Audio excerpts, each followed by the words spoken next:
నమస్తే రమ్మగారు. నమస్తే జయ. రమ్మగారు, పెద్దవాళ్ళు ఒక మాట అంటుంటారు. ఎవరైనా కొంచెం ధైర్యం లేకపోయినా, భయంగా ఉంటున్నా, ఇడికని చిన్నప్పుడు పిరికి మందు నూరుకొస్తారా ఏంటి అని. ఆ మాట నేను కూడా విన్నాను. అసలు పిరికి మందు, పిరికితనానికి ఒక మందు ఉంటుందా? దాన్ని మళ్ళీ నూరిపోయటం ఏంటి? అదేమన్నా కషాయమా, ఆకుల? అసలు ఏంటండి? అదేమి మందు కాదు, మాట అంతే.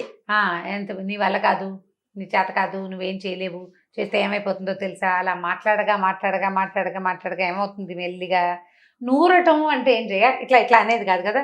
ఇలా తీగ ఏమవుతుందంటే ఆ మాటల్లో ఉన్న స్వారస్యం అంతా వాడి బుర్రకి ఎక్కిపోతుంది అనమాట. పాతకాలంలో వాడి పిరికి ముందు నూరిపోయటం.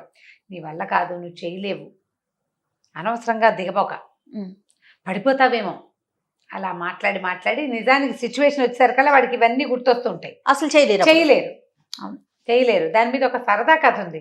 ఈ పిరికితనానికి మందు అనుకుంటుంది. పిరికి మందు అంటే పిరికితనానికి మందు అని భావించిన ఒక కథ చెప్దాం. మంచి సరదాగా ఉంటుంది. చందమామ కథ. పూర్వం ఓ రాఘవాపురం అనే ఊళ్ళో ఓ కనకమ్మ, ఓ చలమయ్య, భార్య భర్త ఇద్దరున్నారు. అయితే ఆ చలమయ్య పాపం ఏదో వ్యాపారాలు చేసేవాడు, అవి చేసేవాడు, ఏదో పని చేసేవాడు, ఏమీ లాభించేది కాదు. ఎవరైనా కామంది దగ్గర పని చేస్తే అక్కడ ఏదో పని పశాంపుశాం అయ్యి వీడు తిట్లు తిని పని పోతూ ఉండేది. ఎప్పటికప్పుడు తిండికి వెతుకులాటగా గొండాటనగానే ఉండేది. జీవితం గొండాటనగా ఉండకూడదు. ఎంతసేపు మనం ఏదో ఒకటి చేసామనుకో, అది అవతల వాళ్ళు తిట్టిపోస్తున్నారు అనుకో, ఏం చేస్తాము? ముందుకు వెళ్ళబుద్ధి కాదు. పైగా వాళ్ళ ఇంట్లో చెడిపోయిందని వీళ్ళింటికి వెళ్తే వరే వాళ్ళ ఇంట్లో లాగా చేయబోకరా అంటారు. ఏదో పని చెప్పి ఊరుకోకుండా, బాబోయ్ అది చెడగొట్టావు గనక పగిలిపోతుందేమో, అలా మాట్లాడుతూ ఉంటే ఇక అసలు చెయ్యలేకపోతాను. ఈ కనకమ్మకి విసుగు పుట్టిపోయింది. 2-3 పిల్లలు ఉన్నారు, చేయలేకపోతున్నారు. ఏదో చిన్న కూలీకి వెళ్తే ఆ ఏ రోజు తిండి ఆ రోజే, కానీ రేపటి తిండికి ఇవాళ తెచ్చిపెట్టుకోవడం వాళ్ళ జీవితంలో లేదు. అలాంటి జీవితాలు ఇప్పటికీ ఉన్నాయి జయ భారతదేశంలో. ఏ రోజు పని ఆ రోజే, వాళ్ళ తిండికి సంపాదించుకోగలరు అంతే. ఈ పరిస్థితి ఉండేసరికల్లా ఈ చలమయ్య అన్నాడు, ఏమే నేను ఏదో ఒక పక్క ఊరు వెళ్ళి వ్యాపారం చేసి వస్తా, నువ్వేం చేస్తావంటే మన ఇంట్లో ఉన్నవి ముక్కుపుడక, ఆ చెవిదిద్దులు, సూత్రాలు ఇచ్చేసి, పిల్లలు మొలతాళ్ళు గిల్తాళ్ళు అవన్నీ అమ్మేసి ఒక 10 రూపాయలు పుచ్చుకుని, ఆ డబ్బు పుచ్చుకుని నేను పై ఊరు వెళ్ళి వ్యాపారం చేసి వస్తా. అప్పటిదాకా నువ్వు రోజు కూలో నాలో చేసుకుని కలో కొంచెం తాగి ఇంట్లో ఉండు అనేసరికల్లా ఆ అమ్మాయింది, ఓరిని దుంపదేగా, ఏదో ఒక రకంగా ఇద్దరం కలిసి పని చేసుకుంటూ ఉంటే ఒకరోజు అన్నం తినగలుగుతున్నాం కనీసం. నువ్వు ఇప్పుడు ఉన్నవన్నీ పట్టుకుపోయావనుకో, అక్కడ వ్యాపారంలో నష్టం వస్తే మనవి అన్నీ పోతాయి కదా, మొత్తం పోతుంది అని. ఇట్లా పనికిరాదు వ్యాపారాలు అవి, వాడెవడో ఫలానా వాడు వెళ్ళి చెడిపోయాడు, నీకు గుర్తులేదా, మీ బాబాయ్ మేనల్లుడు గుర్తులేదా, మీ బాబాయ్ వాళ్ళ బావమరిది కొడుకు ఇలాగే కదా ఊరెళ్ళి ఆ ఊళ్ళో అన్ని డబ్బులు పోగొట్టుకున్నాడు, అసలు వెళ్ళేటప్పుడే నీ దగ్గర డబ్బులు ఉన్నాయని తెలిసిందంటే ఎవరో వాళ్ళు లాక్కుని చక్క పోతారు అని అంటుంటే అన్నాడు, వస్తే ఇట్లా పిరికి మందు నూరిపోయికే నాకు, నువ్వు ఈ పిరికి మందు నూరిపోయటం మానేసి ఏదో ఒకటి ధైర్యంగా చేయాలి అనేసరికల్లా తలుపు టకటకా అని మోగేసరికి ఈ టైంలో ఎవరు వచ్చారు? చీకటి పడిపోయింది, రాత్రి 9 అయిపోయింది. ఈ టైంలో ఎవరు వస్తారు? అసలు 9 అంటే పల్లెటూళ్ళల్లో అర్ధరాత్రి 1 గంట అయినట్టు అంతే. సరే తలుపు తీశారు. తలుపు తీస్తే ఒక గూనిగా ఉన్న ఒక పిశాచం నుంచునుంది వాకిట్లో. హడిలిపోయారు వీళ్ళు. ఏమంది? పిరికి మంద అని చెప్తున్నావే, అదేమిటి పిరికితనానికి మందా? అదేమిటో నాకు ఇవ్వబా అనేసరికి వీడికి అర్థం అవ్వలేదు. నీకెందుకు అంది కనకమ్మ. అనేసరికి నాకెందుకు వద్దు, నాకే కావాలి. అసలు మాకు వల్లకాట్లో ఉన్న పిశాచాలన్నీ అల్లరి కుంకలు, ఎంత అల్లరి చేస్తాయో, వల్లకాట్ను కొలిక్కి తెస్తాయి అవి. ఎవరింటికైనా వెళ్ళాయంటే ఆ ఇంటిని ఇది చేసేస్తాయి అనమాట, భస్మీపటలం చేసేస్తాయి. ఎంత అల్లరిగా ఉంటాయో, ఎంత ధైర్యంగా ఉంటాయో. నాకు పిశాచాలంటే భయం.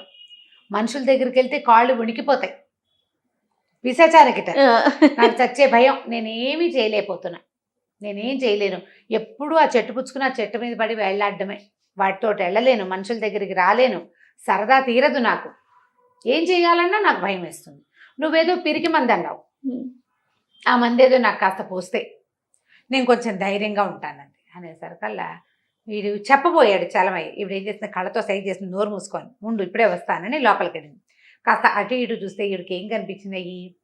వాము, మిరియాలు, తర్వాత ఉప్పు, ఇంట్లో ఉన్న వస్తువులు అవి. సరే ఏం చేసింది, మిరియాలు, వాము, ఉప్పు వేసి కల్వంలో బాగా నూరింది. ఊళ్ళలో ఏంది మనకు రోళ్ళు కల్వాలు సహజంగా ఉంటాయి.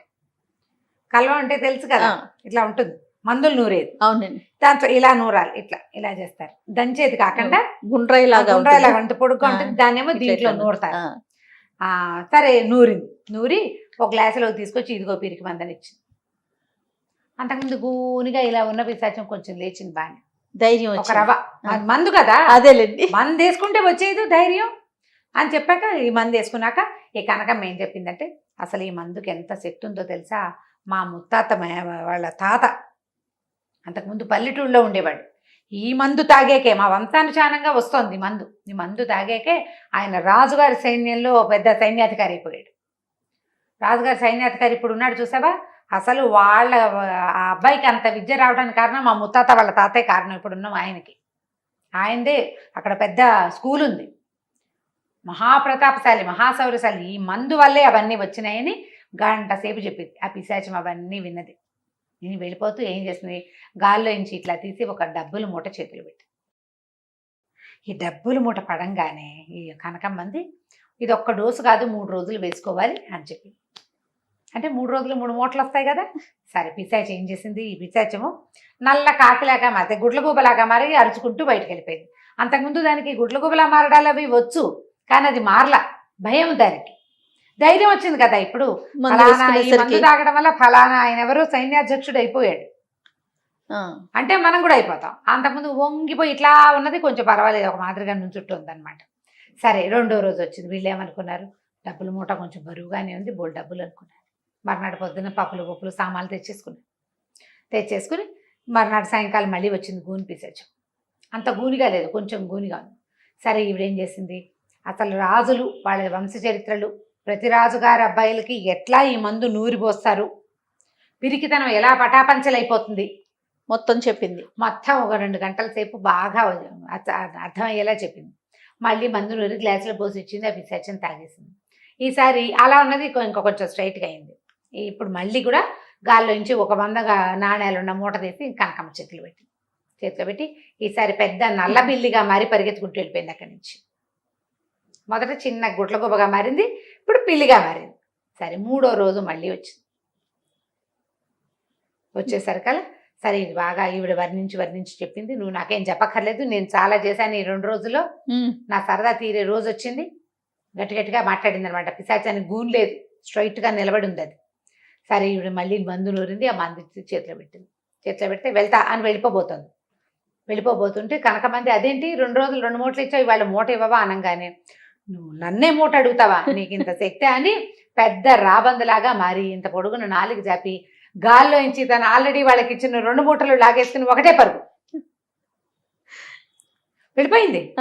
అక్కడి నుంచి ఈ రాబందు పెద్దగా కేకలు పెట్టడము, అరవటము, అది కీమ నడిచేసరికి చుట్టుపక్కల వెళ్ళే వాళ్ళంతా చేరిపోయారు. ఏంటి అని ఏదో కంగారు పుట్టింది, తలుపులు పగలగొట్టుకుని వెళ్ళిపోయింది అది రాబందు. బయటికి వెళ్ళిపోయేసరికి చుట్టూతా ఇళ్ళ వాళ్ళంతా చేరారు. ఏమైందంటే ఇద్దరు కలిసి లబోదిబోమని నడిచారు. 2 రోజుల నుంచి పిరికితనం పోవడానికి పిశాచానికి మందిస్తే గూని పిశాచం ఒకటి వచ్చిందంటే చుట్టుపక్కల ఇళ్లలో ఒక ముసలాయన చెప్పాడు, అవును ఈ మర్రి చెట్టు మీద ఒక గూని పిశాచం ఉంటుంది, అది ఇట్లా వంగి నడుస్తుంది, పిశాచాలను చూస్తారు ఆ ఊళ్ళో వాళ్ళు. దాంతో గూని పిశాచానికి ఇప్పుడు రాబంద్ అయిపోయే శక్తి వచ్చింది. జనాలంతా ఎవరి దారిని వాళ్ళు మాట్లాడుకుంటూ పోయారు. వీళ్ళు ముందు రోజు 4 వస్తువులు తెచ్చుకున్నారుగా, అదే మిగిలింది. అయితే ఈ కనకమ్మ మెల్లిగా ఆలోచించుకోవడం మొదలెట్టింది. పెద్ద దారిపోయే పిశాచానికి మనం ఇచ్చిన మందేముంది, వాము మిరియాలు ఉప్పు, అది మనం రోజు వేసుకునేది. పనిచేసిన దేవుడు మందు కాదు, మాటలు పనిచేసినాయి. మనం ధైర్యం చెప్పడం, బాగా చెప్పడం వల్లే పనిచేసినాయి. ఈ మొగుడు చచ్చుగా ఉన్నవాడికి 4 మంచి మాటలు చెప్తే సరిపోతుంది కదా అని ఇక మొగుడిని ఊరు బదులు వెళ్తానంటే ఒప్పుకోకూడదు, కాస్త వాడికి ధైర్యం చెప్పాలని పడుకుని నిద్రపోయింది. తెల్లారు లేచి వాకిట్లో కళ్ళాపి చల్లేసరికి అవతల ఇంట్లో ఉన్న ఒక ముసలాయన ఒక 10-12 ఏళ్ల పిల్లాన్ని చేత్తో పుచ్చుకొచ్చాడు. ఏమే కనకమ్మ, నువ్వు గూని పిశాచానికి మంది ఇచ్చావు కదా, ఆ మందేదో మా పిల్లాడికి వీడికి చచ్చే భయం, బాత్రూమ్కి వెళ్ళడానికి కూడా రమ్మంటాడు అని నీ కష్టం ఉంచుకొని లేని 10 రూపాయలు చేతిలో పెట్టాడు. రోజు కూలికి రూపాయి వచ్చే రోజు అది. 10 రూపాయలంటే అదే ఇంట్లో ఉన్న వస్తువులతో ఏమీ లేదు, అది పెద్ద వస్తువు కూడా కాదు. ఆ 10 రూపాయలు రొంటిని పెట్టుకుని రారా కుర్రాడని వాడి దగ్గర కూర్చోబెట్టుకుని వాడికి ఏవో 4 ముక్కలు చెప్పి ఇంతమంది ఇచ్చింది. సాయంత్రానికి 6-7 వచ్చారు. బాగుంది. ఒట్టి మాటలే కదా. ఆ, ఇప్పుడు నువ్వు మాటని సరిగ్గా తీసుకోవటం నీకు చేత కావాలి అంతే. అంతే. ఇక ఆ తర్వాత కనకమ్మ వెనక్కి తిరిగి చూసుకోలేదు, ఆ చలమయ్య పట్నం వెళ్ళి కనకమే కనకమా. అదే ఇప్పుడు భూని పిశాచం వీళ్ళకి చేసిన మేలంటే ఈవిడ మంచి మాట చెప్పగలదు. అంతే. 10 రూపాయలు దగ్గర చేరేసరికల్లా ఏముంది, ఏదో వ్యాపారం ఇక్కడే చేసుకుంటారు. క్రమంగా చక్కగా జీవితంలో స్థిరపడ్డారు. ప్రధానంగా పిరికితనాలు వాటిని పోగొట్టాలంటే మనకి చాలా ఏం అక్కర్లేదు, మందులు అక్కర్లా వాటికి. మాట సరిగ్గా చెప్పగలిగే వాళ్ళు దొరికితే చాలు. పిరికి పిశాచం కథ కంచికి మనం ఇంటికి. చాలా బాగుంది, పిరికి మందు. రైట్ రామ్ గారు, ఇంకొక స్టోరీతో కలుద్దాం. నమస్తే. నమస్తే. ఈ వీడియో కనుక మీకు నచ్చినట్లయితే లైక్ చేయండి, షేర్ చేయండి. మరిన్ని వీడియోస్ కోసం మా ఛానల్ని సబ్స్క్రైబ్ చేసుకోండి.